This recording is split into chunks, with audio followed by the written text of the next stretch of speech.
Hi, my people, and welcome back. So, let's talk about one of the biggest stories making waves right now.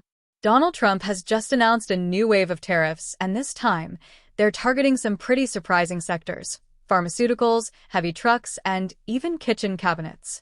Yes, you heard that right, kitchen cabinets.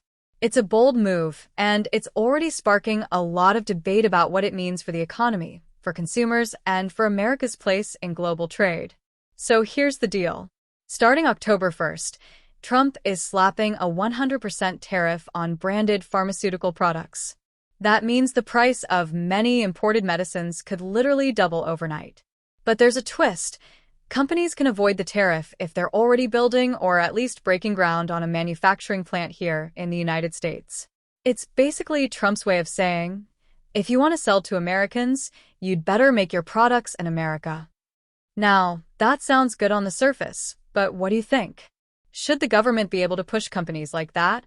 Or is it crossing a line? It's not just medicine, though. Heavy trucks are also getting hit with a 25% tariff. The idea here is to protect American truck makers like Peterbilt, Mack, and Freightliner from foreign competition. And then there's the furniture industry: 50% tariffs on kitchen cabinets and bathroom vanities, plus 30% on upholstered furniture. If you've ever remodeled a home or bought new furniture, you know those prices can already be steep. So the big question is, are tariffs like this actually protecting American jobs, or are they just making life more expensive for the average person? Trump defends all of this by arguing it's about national security and independence. He says the United States relies too heavily on imports, and that's dangerous, especially when it comes to medicine and industrial products. On the other hand, critics argue that using national security as a justification is shaky at best. They point out that consumers are the ones who'll feel the pinch first, with drug prices going up, furniture getting more expensive, and supply chains possibly being thrown into chaos. So here's something to think about.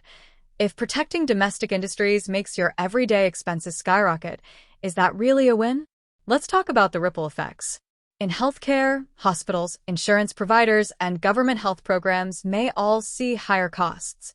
Some analysts even warn that patients might start rationing their medications if prices climb too high. And when it comes to trucks, companies that rely on imported parts may have to raise delivery fees or shipping costs, which again trickles down to the consumer. The furniture tariffs could hit home improvement projects and small businesses especially hard. So, I want to ask you, would you be willing to pay more out of pocket if it meant more jobs and more production stayed in America? Another angle here is international relations. These tariffs don't happen in a vacuum. Countries that export these products to the US are not going to be happy, and retaliation is definitely on the table. That could mean new tariffs on American exports, which would hit farmers, manufacturers, and even tech companies. It's a cycle we've seen before.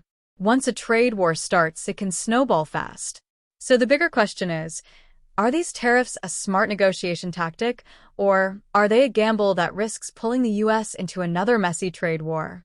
Now, reactions to this move have been all over the place. Some business groups, like the US Chamber of Commerce, have already spoken out, saying these tariffs could actually backfire because many truck parts and medicine ingredients come from close allies like Canada, Mexico, and Europe. Economists are warning that the timing is risky too, because prices are already high and inflation is still a concern. But supporters argue that this is the kind of tough policy needed to force companies to bring jobs back home. Do you agree with that, or do you think the cost to consumers is too high a price to pay? At the end of the day, Trump's tariff announcement is about much more than trucks, drugs, or cabinets. It's about the bigger debate on how America should position itself in the global economy. Should the US double down on protectionism and force industries to relocate here, even if that means higher short-term costs? Or should it continue relying on global supply chains, which keep prices lower but make the country dependent on other nations? That's a tough call, and it's one we're all going to feel the effects of, whether at the pharmacy, the furniture store, or when buying a new vehicle. So what do you think? Do these tariffs make sense as a long-term strategy to strengthen America's economy, or are they going to hurt everyday people more than they help? I'd really love to hear your take in the comments. And if you enjoyed this breakdown and want to stay updated on big stories that affect your wallet, your community, and your future, don't forget to hit that like button, share this video with a friend, and subscribe to the channel. Thanks so much for watching, and I'll see you in the next one.